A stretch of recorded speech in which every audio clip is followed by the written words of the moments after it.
Halo semuanya, seneng banget bisa ketemu Anda di sesi bedah materi kali ini. Gini, hari ini kita bakal ngebahas satu topik yang jujur aja sering bikin banyak orang keringat dingin. Ya, kita bakal ngomongin soal cara mengubah penolakan jadi sebuah koneksi yang kuat. Sebagai seorang trainer public speaking, saya sering banget ngelihat momen closing ini jadi momok menakutkan. Di titik inilah mental kita benar-benar diuji kan?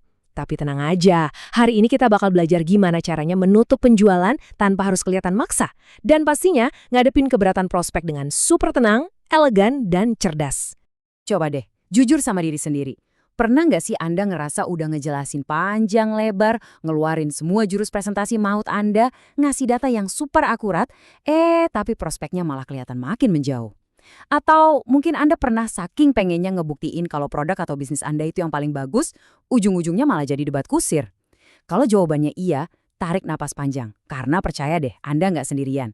Kita semua pasti pernah ngerasain frustrasinya momen di mana presentasi kita yang udah sempurna itu nabrak tembok penolakan yang tebel banget.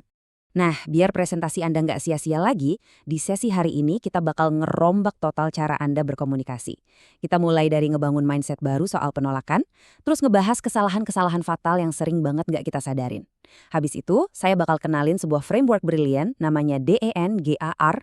Lanjut ke praktek langsung ngadepin keberatan, dan kita tutup dengan seni edukasi dan follow up. Oh iya, sebagai catatan, semua kerangka komunikasi yang powerful banget ini bersumber langsung dari panduan komprehensifnya NC Nusantara. Jadi ini bukan sekedar teori kosong ya, ini materi yang udah bener-bener teruji di lapangan dan kita bakal bedah tuntas langkah demi langkah khusus buat Anda. Oke, yuk kita masuk ke bagian pertama. Kita mulai dengan ngebangun mindset yang baru soal penolakan dan ngebongkar sebenarnya apa sih psikologi di balik kata tidak. Gini, saya mau Anda benar-benar ngubah cara pandang soal penolakan.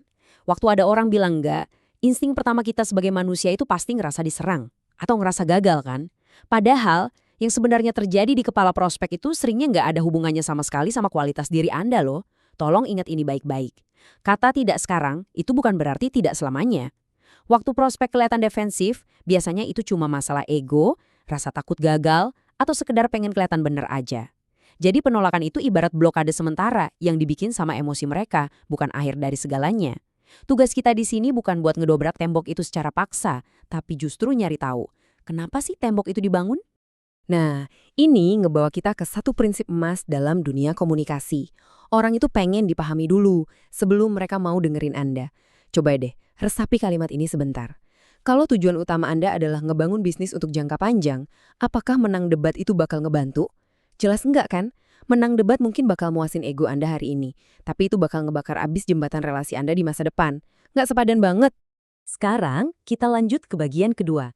Kita bakal bahas tentang ego versus koneksi dan kesalahan-kesalahan fatal apa aja yang sering kejadian di lapangan. Yuk, kita coba evaluasi diri sebentar. Kita sering banget bikin kesalahan fatal waktu presentasi yang ujung-ujungnya didorong sama ego kita sendiri. Ini semacam jebakan komunikasi yang bikin peluang kita mati kutu bahkan sebelum prospek selesai ngomong. Pas kita panik karena ditolak, biasanya kita bakal ngelakuin over-explaining. Kita ngomongnya jadi makin cepat, makin panjang lebar, dan jujur aja itu malah bikin kita kelihatan kayak orang yang putus asa. Kesalahan kedua nih, kita tanpa sadar nyerang balik si prospek. Misalnya dengan ngomong, wah Anda belum paham aja nih. Terus, kesalahan ketiga, kita maksa pengen closing hari itu juga dengan alasan promo mau habis. Dan yang paling parah, kita jadi baper alias over-emotional. Kita tersinggung, nada suara naik, atau malah ngambek. Wah ini sih bener-bener racun buat komunikasi persuasif. Coba perhatiin ilustrasi ini. Kelihatan banget kan bedanya pendekatan pakai ego sama pendekatan pakai koneksi. Pas prospek bilang, saya nggak tertarik. Kalau kita panik, respon yang keluar pasti terdengar tegang dan maksa. Kayak, tapi ini beda kak, dengerin dulu dong. Tuh, Anda neken mereka kan? Nah, sebaliknya, bayangin kalau Anda ngerespon dengan santai dan empatik. Saya paham kok kenapa Anda punya pandangan kayak gitu. Boom! Dinamika kekuasaannya langsung berubah 180 derajat.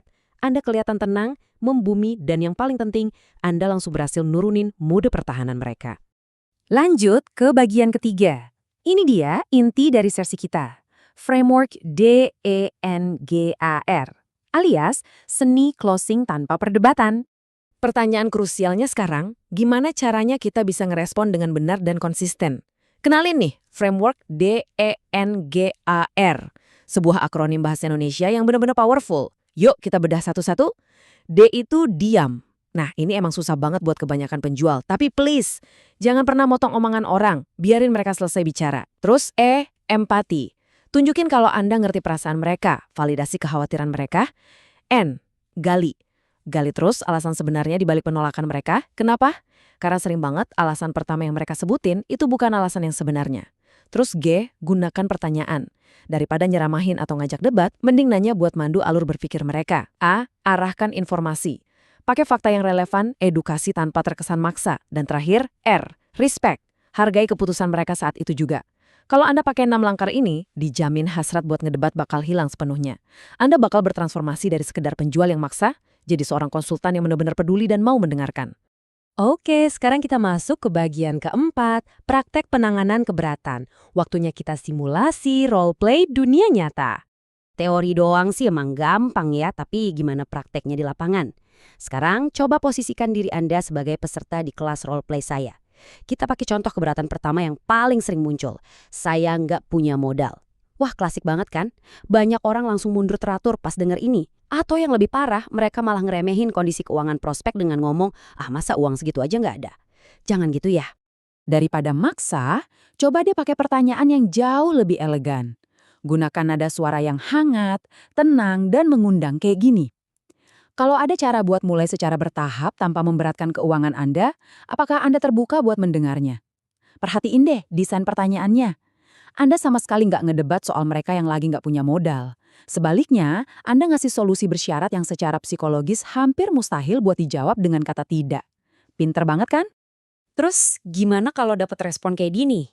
Saya trauma banget sama MLM. Ini bahaya nih, soalnya pernyataannya udah syarat sama emosi negatif. Biasanya, insting seorang tenaga penjual itu langsung defensif. Wah, perusahaan kita beda dong. Tunggu dulu. Ingat framework kita. Kita nggak boleh ngelawan emosi pakai argumen. Coba respon pakai kalimat ini. Wajar banget kok kalau Anda punya kekhawatiran kayak gitu. Memangnya pernah punya pengalaman yang kurang enak ya sebelumnya? Lihat kan, Anda memvalidasi ketakutan mereka. Cuma dengan satu kalimat empati ini aja, Anda udah berhasil melucuti senjata pertahanan si prospek dan otomatis ngebuka pintu buat percakapan yang lebih jujur dan mendalam, bukan malah ngajak perang. Selain itu, tolong banget perhatiin pilihan kosakata Anda. Kosakata itu ibarat material bangunan, bisa dipakai buat ngebangun tembok penutup atau justru ngebangun jembatan koneksi. Jangan pernah sekali-kali pakai kata Anda salah atau Anda nggak ngerti. Ganti pakai kalimat yang lebih adem kayak bisa jadi atau wah itu sudut pandang yang menarik.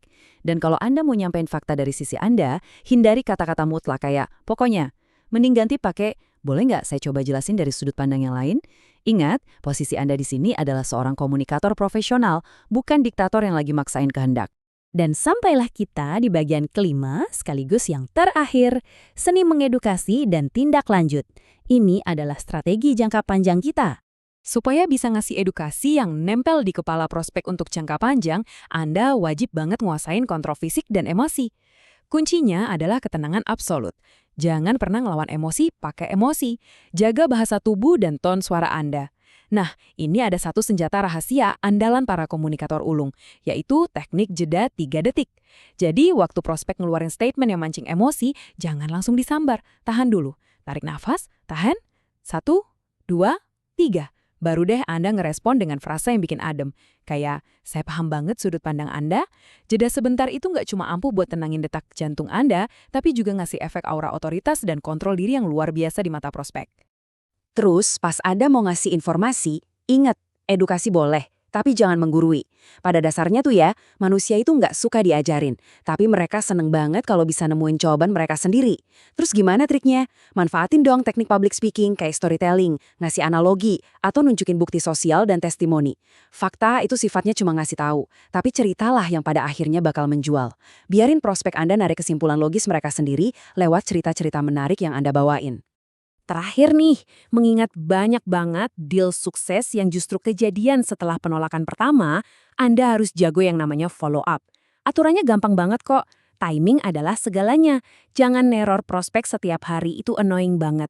Mending kirimin sesuatu yang ada value-nya kayak video edukasi atau testimoni yang relevan. Dan ini pantangan terbesarnya, jangan pernah kirim pesan basa-basi aja kayak, jadi gabung nggak nih? Aduh, jangan ya, itu bakal ngerusak banget image profesional Anda. Ingat, kasih value, bukan pressure. Nggak kerasa kita udah sampai di penghujung materi bedah kali ini. Sebelum selesai, saya mau ninggalin satu pertanyaan buat Anda renungkan baik-baik. Sebenarnya, Anda itu lebih pengen kelihatan pintar waktu debat atau pengen bener-bener ngebangun jaringan bisnis yang besar? Sering banget loh kita ngorbanin relasi potensial yang berharga cuma demi menangin argumen sesaat. Percaya deh, orang mungkin bakal lupa sama detail presentasi Anda besok hari, tapi mereka nggak bakal pernah lupa gimana cara Anda bikin mereka ngerasa dihargai dan didengarkan hari ini. Saya harap sesi ini bisa ngasih pencerahan baru dan nge-upgrade gaya komunikasi Anda ya. Nah, sekarang giliran Anda nih buat mulai praktek dan kita diskusi bareng. Saya penasaran banget sama pengalaman Anda di lapangan. Kalimat penolakan apa yang paling sering Anda hadapi? Tulis di komentar. Yuk kita bedah sama-sama. Sampai jumpa di pembelajaran kita berikutnya dan pastinya teruslah berlatih